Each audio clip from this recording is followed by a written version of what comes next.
नमस्कार दोस्तों, आज आप लोग सुनेंगे गौतम बुद्ध की कहानी अशांत मन को शांत कैसे करें। हम सभी जानते हैं कि व्यक्ति का मन बहुत चंचल होता है।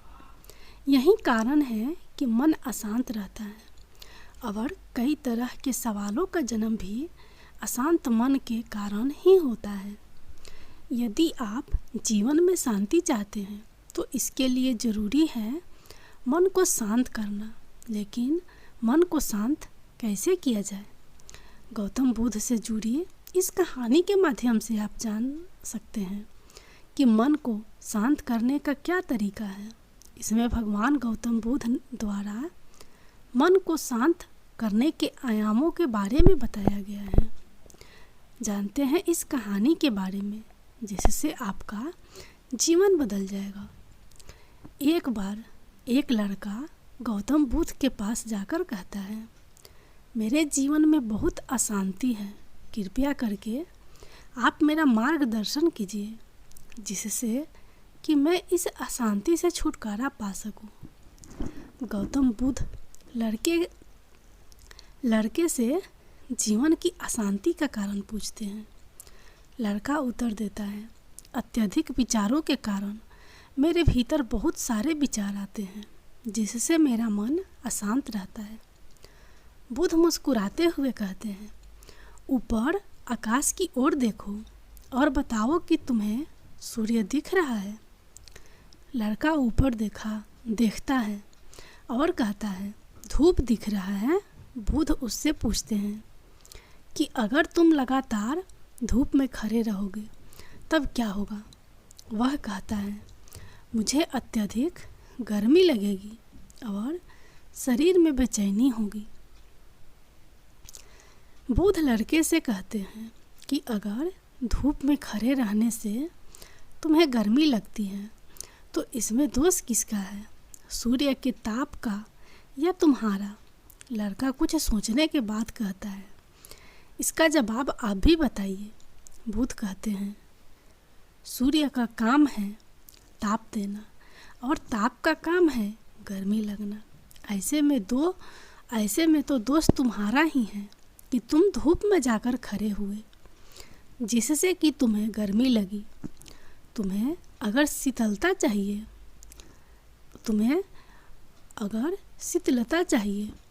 तो तुम्हें छांव में रहना होगा। ठीक इसी तरह चंचल मन का भी स्वभाव होता है, विचारों और भावनाओं को जागृत करना। विचार क्षण भर के लिए होते हैं, लेकिन विचार से पैदा हुए भावनाएं देर तक टिकी रहती है। लेकिन यह तुम्हें निर्णय लेना है कि तुम्हें विचार और भावनाओं के साथ चलना है या अलग दिशा बनानी है। बुद्ध कहते हैं, मन को शांत करने के लिए तन के आयाम पर काम करना सबसे आसान तरीका है। शरीर के स्तर पर हमारी कर्मेंद्रिया और ज्ञानेंद्रिया है। कर्मेंद्रिया कर्म और ज्ञानेंद्रिया ज्ञान से जुड़ी होती है। इससे हम अपनी संवेदनशीलता को बढ़ा सकते हैं, यानी हम जो भी काम करें उसे आनंद के साथ करें। मन के आयाम से हटकर तन के आयाम पर जाने से ही तुम्हारा चित्त शांत होगा। ऐसा करने से तुम मन के आयाम से हटकर शरीर के आयाम पर आ जाओगे। ठीक उसी तरह जैसे तुम धूप से हटकर छांव में आ सकते थे। मन के आयाम से हटने पर तुम्हारी जागरूकता तन पर आ जाएगी। जब तुम तन के आयाम पर काम करोगे तब तुम्हारा चित्त शांत होगा। इसलिए हर काम को तन के आयाम पर करने से मन स्वतः शांत हो जाता है। लड़का बुद्ध से कहता है, अपने भीतर के सुर को कैसे सुने। बुद्ध कहते हैं, किसी शांत स्थान पर रहकर जहाँ शांति हो तब अपनी आंखें बंद करो और मन के भीतर चल रहे शोर को हटकर भीतर के सुर को सुनने की कोशिश करो। सुर निरंतर चलता रहता है, लेकिन बाहर के शोर के कारण तुम अपने मन के भीतर चल रहे सुर को नहीं सुन पाते हो। जब तुम अपने दोनों कानों को अपने हाथों से बंद कर दोगे, तभी मन के सुर को सुन पाओगे। इस तरह तुम मन की अशांति से दूर हो जाओगे। तुम्हारा मन शांत हो जाएगा। अब आप लोग सुनिए अशांत मन को शांत करने वाला दूसरी कहानी। एक दिन गौतम बुद्ध से मिलने एक व्यक्ति पहुंचा। वह व्यक्ति बुद्ध से बोला कि मैं आपसे कुछ प्रश्न पूछना चाहता हूँ। कृपया आप मेरे प्रश्नों के उत्तर दीजिए। बुद्ध ने देखा कि वह व्यक्ति बहुत अशांत लग रहा है। उन्होंने कहा कि मैं तुम्हारे सभी प्रश्नों के उत्तर दे दूंगा, लेकिन तुम्हें 1 साल तक मौन धारण करना होगा। उसके बाद तुम जो भी कुछ पूछना चाहते हो पूछ सकते हो। मैं अपनी बात का पक्का हूँ। 1 साल बाद तुम्हें सारे प्रश्नों के उत्तर जरूर मिल जाएंगे। व्यक्ति ने बुद्ध की बात मान ली और मौन व्रत धारण कर लिया। अब वह पूरे समय मौन रहने लगा। कुछ ही दिनों में मौन की वजह से वह ध्यान में उतरने लगा था। उसका मन शांत होने लगा। मौन और ध्यान की वजह से उसके सभी प्रश्न खत्म होने लगे। इस तरह 1 साल बीत गया। अब वह एकदम शांत और प्रसन्न रहने लगा था। समय पूरा होने पर बुद्ध ने उस व्यक्ति से कहा कि मैंने तुम्हें 1 साल बाद प्रश्न पूछने के लिए कहा था। आज 1 साल पूरा हो गया है। अब तुम अपने सभी प्रश्नों के उत्तर मुझसे पूछ सकते हो। सभी प्रश्न मुझसे पूछ सकते हो। ये बात सुनकर व्यक्ति प्रसन्न होकर बोला कि आज मेरे पास आपसे पूछने के लिए कोई प्रश्न नहीं है। बुद्ध उस व्यक्ति से बोले कि जब तुम यहाँ आए थे तुम्हारा मन अशांत था। जब किसी व्यक्ति का मन शांत नहीं रहता है तो उसके मन में प्रश्न उठते रहते हैं। अशांत मन परेशानियों का कारण बनता है। हमारे मन की 2 अवस्थाएं हैं। एक में प्रश्न होते हैं और दूसरी अवस्था में उत्तर होते हैं। मौन की वजह से हमारा मन दूसरी अवस्था में पहुंच जाता है, जहां हमारे प्रश्न खत्म हो जाते हैं और हमारे पास उत्तर ही उत्तर होते हैं। अब आप लोग सुनिए अशांत मन को शांत करने के तीसरी कहानी। एक बार एक व्यक्ति गौतम बुद्ध के पास गया और पूछा कि मन को नियंत्रित करने का पहला चरण क्या है।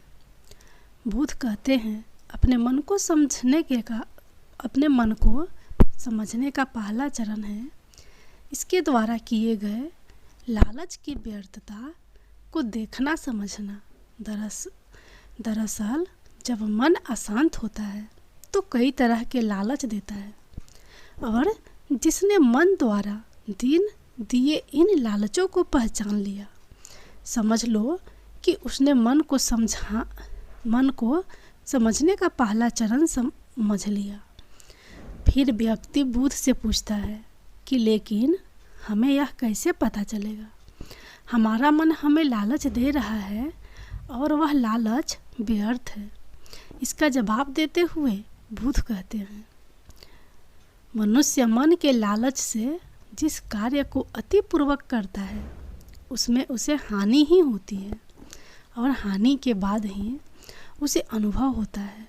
जैसे जिसने वास्तव में यह देख लिया कि नशा करना केवल दुख है, वह नशा मुक्त होना शुरू कर देगा। वहीं जिसने जान लिया कि ईर्ष्या से खुद का नाश होता है, वह ईर्ष्या से मुक्त हो जाएगा। मन को समझने का यही पहला चरण है। मन को जानने का दूसरा चरण व्यक्ति बुद्ध से पूछता है यदि व्यक्ति पहले चरण से यह जान जाता है कि वह मन द्वारा दिए लालचों के कारण दुखी है, तो फिर दूसरा चरण क्या है? बुद्ध कहते हैं खोज पर निकलना। दूसरे चरण के लिए ऐसे व्यक्ति की खोज पर निकलना होगा जो पहले ही अपने मन को जानकर इससे मुक्त हो चुका है। दरअसल एक ऐसा ही व्यक्ति तुम्हारा मार्गदर्शन कर पाएगा। मन को जानने का तीसरा चरण व्यक्ति कहता है कि लेकिन ऐसे व्यक्ति की पहचान कैसे होगी? बुद्ध कहते हैं यही तीसरा चरण है। सुनना ही अपने मन को समझने का तीसरा चरण है। व्यक्ति कहता है क्या इसे देखकर पता नहीं किया जा सकता? बुद्ध कहते हैं देखने में कोई व्यक्ति बहुत शांत और अच्छा लग सकता है, लेकिन उसके मन के भीतर क्या है यह उसके शब्दों से ही पता चल सकता है। लेकिन किसी की बातों पर तब तक विश्वास नहीं करना चाहिए जब तक कि वह तुम्हारे विवेक की कसौटी पर खरा ना उतरे। मन को जानने का चौथा चरण गौतम बुद्ध कहते हैं कि कर्म ही मन को समझने का चौथा चरण है। खुद को जानने के लिए सही दिशा में कर्म करना जरूरी है, लेकिन कर्म करते हुए व्यक्ति हर बार दो गलतियां करता है। पहली गलती यह कि शुरुआत ही नहीं करना, और दूसरी गलती यह कि पूरा रास्ता तय न करना। इन दोनों ही गलतियों के पीछे हमारा मन होता है। व्यक्ति अपने कर्म को पूरा इसलिए नहीं कर पाता क्योंकि वह सोचता है कि मैं कल से शुरुआत करूँगा, तो कोई यह सोचता है कि मैं असफल हो जाऊँगा। इन गलतियों का मुख्य कारण है जागरूकता की कमी। इसके बिना मन व्यक्ति को सही दिशा में चलने ही नहीं देता। मन को जानने का पांचवा चरण गौतम बुद्ध कहते हैं कि मन को जानने और समझने का पांचवा चरण है जागरूकता। इसलिए हर एक कार्य को जागरूकता के साथ करें। बिना जागरूकता के साथ किया गया कार्य या फिर जिया गया क्षण मृत्यु के समान है। व्यक्ति बुद्ध से पूछता है आपने अपने जागरूकता के स्तर को कैसे बढ़ाया जा सकता है? बुद्ध ने जवाब दिया ध्यान ही मन को जानने समझने और नियंत्रित करने का अंतिम चरण है। यानी ध्यान ही वह नाव है जिस पर बैठ मन रूपी नदी को पार किया जा सकता है। जिस व्यक्ति ने इन शुरुआती 5 चरणों से मन को जान लिया, उसने अपने मन को जीत लिया, उस पर काबू पा लिया।